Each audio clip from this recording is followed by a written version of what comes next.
Delimitation గురించి ఇప్పటి వరకు నేను చాలా వీడియోలు చేశాను. మొదలుపెట్టినప్పటి నుంచి ఇప్పటి వరకు నా అభిప్రాయాల్లో కొంత మార్పు వచ్చింది. దానికి కారణం ఏంటంటే విషయం పట్ల అవగాహన బహుశా పెరగడం, కొత్త కొత్త ఫ్యాక్ట్స్ మనకు అందుబాటులోకి వచ్చినప్పుడు మన అభిప్రాయాలు మారతాయి, మనం మార్చుకోవాలి. చాలామంది ముందు ఒకటి చెప్పారు, తర్వాత ఇంకోటి చెప్తున్నారు, మళ్ళీ మారుస్తున్నారు అని చెప్పి అనుకోవచ్చు. విషయం పట్ల అవగాహన పెరిగే కొద్దీ మన అభిప్రాయాల మార్పు రావచ్చు. మొదట ఈ డీలిమిటేషన్ బిల్లు గురించి నా అభిప్రాయం ఎట్లా ఉండేదంటే, అమిత్ షా లోక్సభలో ఒక ప్రకటన చేశాడు. ఏమని? దక్షిణాది రాష్ట్రాలకి నష్టం జరగదు అని. ఏ రాష్ట్రానికి ఎన్ని సీట్లు ఉంటాయి డీలిమిటేషన్ తర్వాత అనే విషయాన్ని కూడా చెప్పాడు. మరి ఇందులో ఇంకా సమస్య ఏముంది అని నేను భావించాను అప్పట్లో.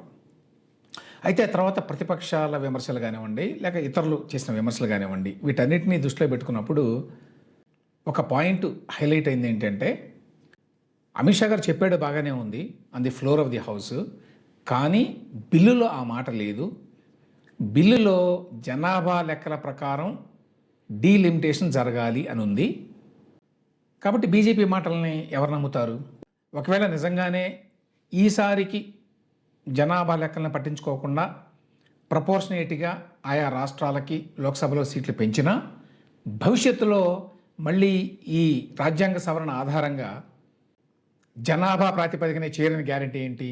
అంటే భవిష్యత్తులో ఉత్తరాదికి సీట్లు పెరగవని గ్యారంటీ ఏంటి అనేటువంటి ప్రశ్నని రైజ్ చేశారు. అది నిజమే. అందువల్ల ప్రతిపక్షాల అనుమానాలకి ఒక ప్రాతిపదిక ఉంది, వాళ్ళ ఆర్గ్యుమెంట్లు హేతుబద్ధంగా ఉన్నాయి అని చెప్పి భావించాను. అందువల్లనే భవిష్యత్తులో ఈ డీలిమిటేషన్ బిల్లు గనక ఆమోదం పొందితే ప్రమాదం వచ్చే అవకాశం ఉంది అని చెప్పి ప్రతిపక్షాల అభిప్రాయాన్ని ప్రతిబింబిస్తూ ఒక వీడియో కూడా చేశాను.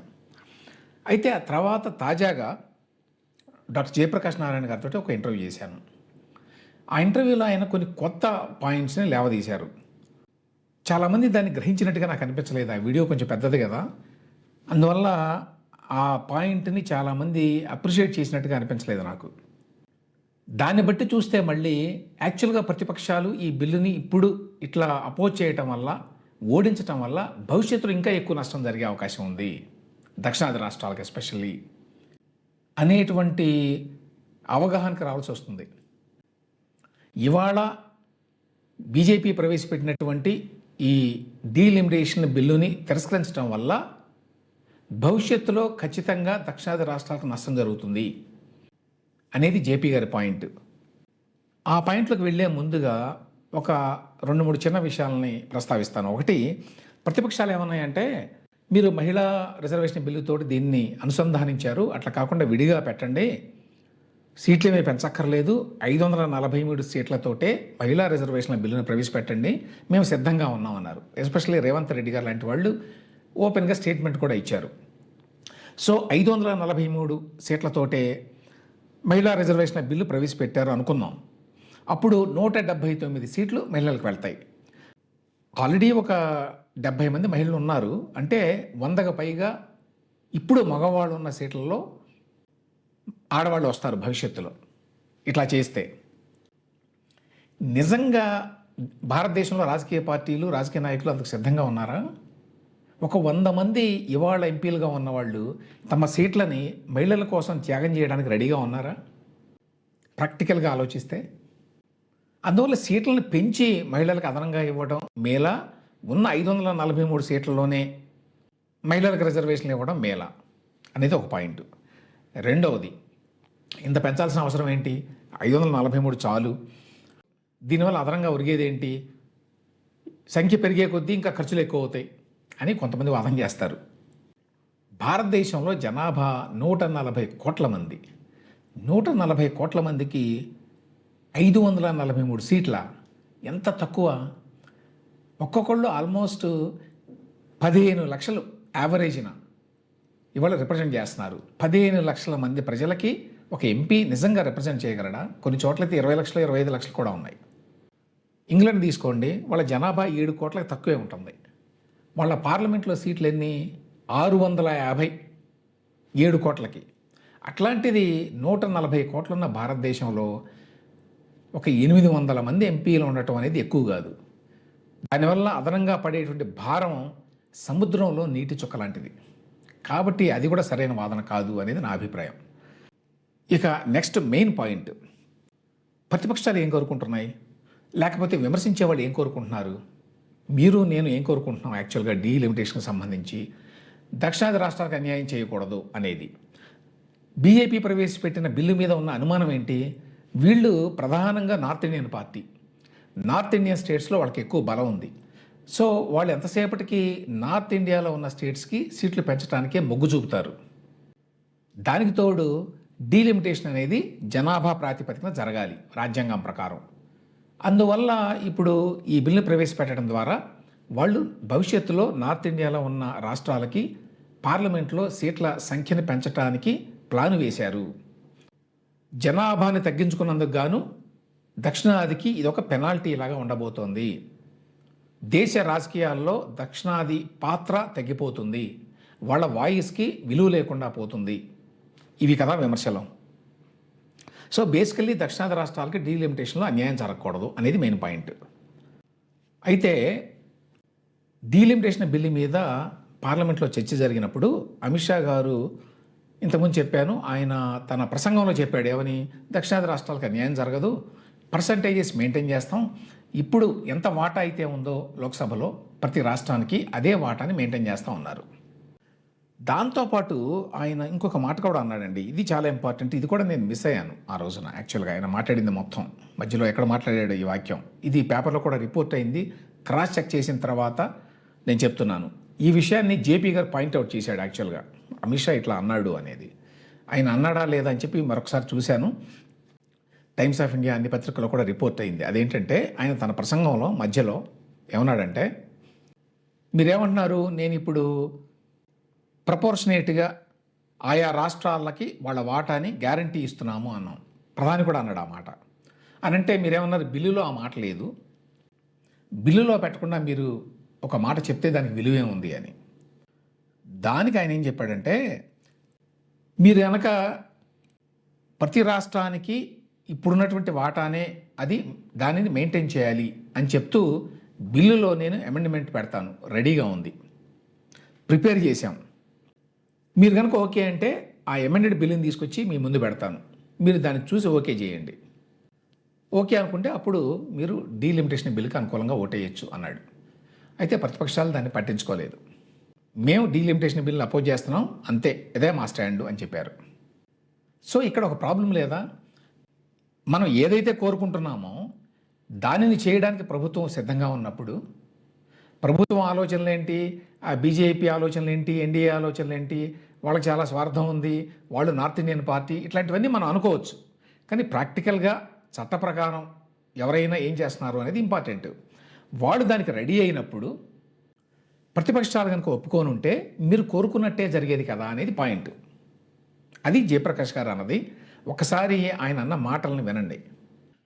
బిల్లులో ఉన్న ప్రకారం రేపు చట్టం అయితే భవిష్యత్తులో ఖచ్చితంగా మరి జనాభా ప్రాతిపదికనే చేయాల్సి ఉంటుంది డీలిమిటేషన్. అప్పుడు బీజేపీ వాళ్ళు అనుకున్నట్టుగానే ఉత్తరాది రాష్ట్రాలకి భారీ ఎత్తున అదనంగా సీట్లు వస్తాయి. మీరు ఏం చేయకుంటే జరిగేది అదే. ఈవేళ జరిగేది ఉత్తరాది రాష్ట్రాలకు అదనంగా భారీగా సీట్లు వస్తాయి. దానికి మీరు ఎవరు ఆపలేరు, రాజ్యాంగ సవరణ చేస్తారు తప్ప. రాజ్యాంగ సవరణ పోపుల్లో పెట్టాక దాన్ని మార్చంటే మళ్ళీ రాజ్యాంగ సవరణ కావాలి. నిజంగా దేశంలో కూడిన మెజారిటీతో సవరణ చేస్తే మీరు నేను ఎవరు ఆపలేం.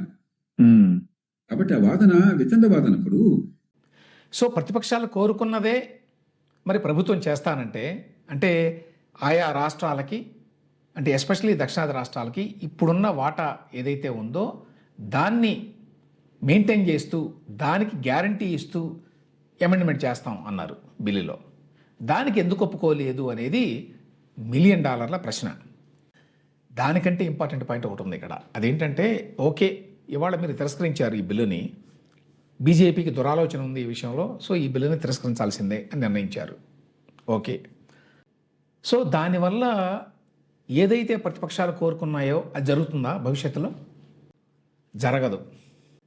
ఇన్ఫ్యాక్ట్ దక్షిణాది రాష్ట్రాలకి నష్టం జరగబోతోంది ఇప్పుడు ఏమీ చేయకపోతే. అది ఎలాగా అంటే, మనకి లాస్ట్ డీలిమిటేషన్ ఎప్పుడు జరిగింది అంటే 2002లో జరిగింది, వాజ్పేయి గారి ప్రభుత్వం ఉన్నప్పుడు. వాళ్ళు మీ ఇప్పుడు కూడా సీట్లకు ఇటువంటి భద్రంగా ఆందోళన ఉండేట్టుగా, వ్యక్తమైంది. అదేంటి, మీ వాటా మీకు దక్కగా జనాభా ఉండేట్టుగా మీరు 71 నాటికి ఇప్పటికి రాజ్యాంగబద్ధంగా పెరిగింది, సవరణలో పెట్టేసి మీరు ఇప్పుడు జనాభా తీసుకొస్తామంటే ప్రాతిపదికన కనుక అది వద్దు డీలిమిటేషన్ అంటే మనకు చేస్తే లాభమా నష్టం? దానివల్ల దక్షిణాది రాష్ట్రాలకి మరికొన్ని రాష్ట్రాలకి నష్టం జరిగే అవకాశం ఉంది అని. అప్పుడు వాజ్పేయి ప్రభుత్వం ఏం చేసిందంటే మళ్ళీ 1971లో ఏ జనాభా ఉందో, ఏ వాటా ఉందో, అంటే 543లో ఏ రాష్ట్రానికి ఎన్ని సీట్లు ఉన్నాయో వాటినే మెయింటైన్ చేస్తూ నెక్స్ట్ 25 ఇయర్స్కి ఫ్రీ చేస్తాము అని అన్నారు. అది ఒప్పందం. అన్ని పక్షాలు అంగీకరించినాయి, బిల్లు ఆమోదం పొందింది. సో ఆ bill 84th amendment constitution act, అది 2001లో చేశారు దాన్ని. సో దాని ప్రకారం ఏంటంటే లోక్సభలో ఏ రాష్ట్రాలకి ఇప్పుడు ఎన్ని సీట్లు ఉన్నాయో అవే సీట్లు కొనసాగుతాయి 2026 వరకు, 25 ఏళ్ల పాటు. అంటే రాష్ట్రాల అసెంబ్లీల్లో కూడా అదేవిధంగా కొనసాగుతాయి. రాజ్యాంగం ప్రకారం జనాభా ప్రాతిపదికన చేయాలి, కానీ ఈ రాజ్యాంగ సవరణ ద్వారా ఫ్రీ చేస్తున్నాం. 71లో ఏ జనాభా ఏ వాటా రాష్ట్రాలకు ఉందో అదే ప్రాతిపదికగా తీసుకుని డీలిమిటేషన్ జరుగుతుంది. అంటే నియోజకవర్గాల్ని పునర్విభజన చేస్తారు, కానీ ఆ వాటా మాత్రం మెయింటైన్ అవుతుంది అనేది ఈ 2001 చట్టం. ఇది 2002లో చేశారు చేయడం. దాని ప్రకారం 25 ఏళ్ల పాటు అన్నారు. అంటే అర్థం ఏంటండి, 2026 నుంచి మళ్ళీ కొత్తగా డీలిమిటేషన్ చేయాల్సి ఉంది రాజ్యాంగం ప్రకారం. రాజ్యాంగం ప్రకారం మళ్ళీ జనాభా ప్రాతిపదికనే చేయాల్సి ఉంది. అంటే ఇప్పుడు ఏం జరుగుతుంది, యాక్చువల్గా 2021లో జనాభా లెక్కలు జరగాల్సి ఉంది, జరగలేదు. అవి ఇప్పుడు జరగబోతున్నాయి, 2026లో జరుగుతున్నాయి ఇప్పుడు దేశం అంతా కూడా మొదలైనవి. సో ఇప్పుడు జరిగేటువంటి ఈ జనాభా లెక్కల ప్రకారం డీలిమిటేషన్ చేయాలి రాజ్యాంగం ప్రకారం. ఇవి 27లోనో ఏమో పూర్తవుతాయి ఈ జనాభా లెక్కల సేకరణ. అంటే 27లో కానీ 28లో కానీ రాజ్యాంగం ప్రకారం తప్పనిసరిగా డీలిమిటేషన్ చేయాల్సిందే. అప్పుడేమవుతుంది, జనాభా లెక్కల ప్రకారమే చేయాలి కాబట్టి 2026లో జరిగేటువంటి ఈ సెన్సస్ ప్రకారం ఖచ్చితంగా నార్త్ ఇండియన్ స్టేట్స్లో జనాభా పెరుగుతుంది కాబట్టి ఆటోమేటిక్గా వాళ్ళకి ఎక్కువ సీట్లు వస్తాయి. ఉదాహరణకి ఉత్తరప్రదేశ్కి 10 నుంచి 15 సీట్లు అదనంగా వస్తాయని చెప్పి అంచనా వేస్తున్నారు జనాభా లెక్కల ప్రకారం. దక్షిణాది రాష్ట్రాలకి 1 నుంచి 3 సీట్లు తగ్గే అవకాశం ఉంది అని అంచనా వేస్తున్నారు. ఇప్పుడు ప్రతిపక్షాలు మొన్న ప్రభుత్వం ప్రవేశపెట్టిన బిల్లుని తిరస్కరించడం ద్వారా ఏం సాధించినాయి, ఇప్పుడు 27లోనో 28లోనో తప్పనిసరిగా డీలిమిటేషన్ ప్రక్రియ కిక్ ఆఫ్ అవుతుంది, అమల్లోకి వస్తుంది, చేయాల్సిందే రాజ్యాంగం ప్రకారం. ఇప్పుడు ఈ బిల్లుని తిరస్కరించడం వల్ల ఏమవుతుంది, జనాభా లెక్కల ప్రకారమే చేయాల్సి ఉంటుంది. జనాభా లెక్కల ప్రకారమే చేయాలి అంటే ఉత్తరాది రాష్ట్రాలకి ఎక్కువ సీట్లు వస్తాయి, దక్షిణాది రాష్ట్రాలకి మీరు ఏదైతే భయపడ్డారో అది జరుగుతుంది. మరి ఈ విషయాన్ని ఎందుకు గ్రహించలేదు ప్రతిపక్షాలు? మామూలు ప్రజలకి, మీలాంటి వాళ్ళకి, నాలాంటి వాడికి తెలియకపోవచ్చు. 2001 అమెండ్మెంట్ ఉంది. ఈ అమెండ్మెంట్ ప్రకారం 25 ఏళ్ల పాటు మాత్రమే ఫ్రీజ్ ఉంది. సో 2026లో ఖచ్చితంగా డీలిమిటేషన్ ప్రక్రియను చేపట్టాలి. ఆటోమేటిక్గా ఆ ప్రక్రియ అమల్లోకి వస్తుంది. అట్లా అమల్లోకి వస్తే నష్టం జరుగుతుంది అనే విషయాలు తెలియవా? మరొక మాట కూడా చాలామంది అంటారు, ఈ బీజేపీ వాళ్ళు సడన్గా తీసుకొచ్చారు ఈ బిల్లుని ఎటువంటి చర్చ లేకుండా అనేది. అందులో 50% కరెక్ట్. వాళ్ళు సడన్గా తీసుకురాలా. 25 ఏళ్ల తర్వాత దీని మీద ఏదో ఒక నిర్ణయం తీసుకోవాల్సిందే. మీరు ఏ చట్టము చేయకపోతే, ఏ సవరణ చేయకపోతే ఆటోమేటిక్గా జనాభా ప్రాతిపదికన డీలిమిటేషన్ జరగాలి. లేదు మీరు రాజ్యాంగ సవరణ ఏదైనా చేస్తే మొన్న బీజేపీ ప్రవేశపెట్టినట్టు దాని ప్రకారం జరుగుతుంది. కాబట్టి ఇదేదో సడన్గా వాళ్ళు ప్రవేశపెట్టారో లేదా అబద్ధం, ఎక్కువ చర్చ లేకుండా ప్రవేశపెట్టారు అనే మాటలో వాస్తవం ఉంది. సో ఈ మొత్తం వ్యవహారంలో బీజేపీ తప్పు ఎంత ఉన్నదో ప్రతిపక్షాల తప్పు కూడా అంతే ఉన్నది అనేది నాకు మొత్తంగా చూస్తే ఇప్పుడు అర్థమవుతోంది. 27లోనో 28లోనో మళ్ళీ ఈ అన్ని పక్షాలు, పాలకపక్షం ప్రతిపక్షాలు కలిసి కూర్చొని ఏదో ఒక నిర్ణయం తీసుకోవాల్సిందే. తీసుకోకపోతే ఖచ్చితంగా జనాభా ప్రాతిపదికన డీలిమిటేషన్ కార్యక్రమాన్ని చేపట్టాలి. అట్లా చేపడితే దక్షిణాది రాష్ట్రాలకు అన్యాయం జరుగుతుంది. ఆ అన్యాయం జరగకూడదనే కదా మీరంతా మరి ఇంత పోరాటం చేశామని చెప్తున్నారు. మీ పోరాటం వల్ల చివరికి జరిగేది ఏమిటంటే యాక్చువల్గా నష్టం జరుగుతుంది. ఈ విషయం గురించి ఎవరు ఎందుకు మాట్లాడడం లేదు ప్రతిపక్షంలో? బీజేపీకి ఇది లాభం నిజం చెప్పాలి అంటే. ఇప్పుడు ఈ బిల్లు ఓటమి వల్ల బీజేపీకి యాక్చువల్గా లాభం. అంటే బీజేపీ విషయంలో ఏదైతే అనుమానిస్తున్నారో ఆ రకంగా చూసినప్పుడు లాభం.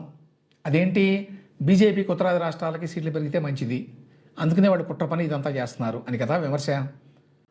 దానిని ఇప్పుడు సాకారం చేస్తున్నాయి ప్రతిపక్షాలు. ఎందుకంటే అమిత్ షా ఆఫర్ చేసినట్టు ఆయా రాష్ట్రాలకి ఈ వాటా మెయింటైన్ అయ్యేట్టుగా సవరణ తీసుకొస్తాము మేము, మీరు కనుక ఒప్పుకుంటే అని లోక్సభలో ఆఫర్ చేసినప్పుడు దాన్ని కనుక ప్రతిపక్షాలు ఒప్పుకోనుంటే ఈ వాటా మెయింటైన్ అయ్యేది, రాజ్యాంగ సవరణ జరిగేది. దాని ప్రకారం ప్రపోర్షనేట్గా మాత్రమే పెంచాలి అనేది ఉండేది డీలిమిటేషన్ ప్రక్రియలో. ఇప్పుడు అది లేకుండా పోయింది.